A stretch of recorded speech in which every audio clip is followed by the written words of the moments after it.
সকাল সকাল আজকে আর আমার ঘুমই ভাঙছিল না। আসলে হয়েছে কি, সকাল সকাল ঘুম থেকে করে সিঁড়িতে বসে দেখে আমি ঘুমিয়ে পড়ছি। তাও ওখান থেকে কষ্ট মষ্ট উঠে আমি চলে গেলাম ব্রাশ নিয়ে ব্রাশ করে দেয়। ব্রাশ ট্রাশ করার পরে ঘরে এসে রাত্রে ভেজানো ছোলা খেয়ে নিলাম। ভেজানো ছোলা খাওয়ার পরে ঘর তালায় দিয়ে আমি বেরিয়ে পড়লাম বাড়ি থেকে বেরিয়ে দোকানে এসে দেখি যে লালি এসেছে। তাই লালিকে একটা বিস্কুট খেয়ে ওকে একটু আদর করেছিলাম। ওদিকে আদর পেয়ে খুব খুশি। তারপর দেখি ও তো নড়ছে না। ওখান থেকে আমি চলে গেলাম কাজের এখানে যেমন কাজ করতেছে, আর আমি পিছন দিক দিয়ে ভিডিও করে তারপরে চলে আসলাম দোকান থেকে যাচ্ছি এখন আমি আরেক জায়গায় কাজে। এখানে এসে প্রথমে একটা জানলা লাগিয়ে নিলাম।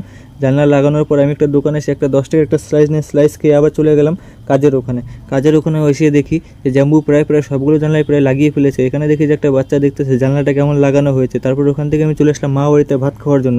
তারপর দিদা দেখি যে ক্যামেরা দিকে একটু হাসছে। তাই দিদাকে বললাম যে তাড়াতাড়ি আমাকে ভাত দাও, আমার খুব খিদে পেয়েছে কাছ থেকে। দিদাই দিকে আমাকে দিচ্ছিলো ভাত, সাথে ছিল একটু সবজি আর কাঁঠালের এঁচড়। তো আমি আজকে পেট ভর্তি ভাত খেলাম। ভাত টাত খাওয়ার পরে আমি বেরিয়ে পড়লাম মা বাড়ি থেকে। এখন যাচ্ছি বাড়িতে, দেখা হয় পরেগুলোকে, টাটা।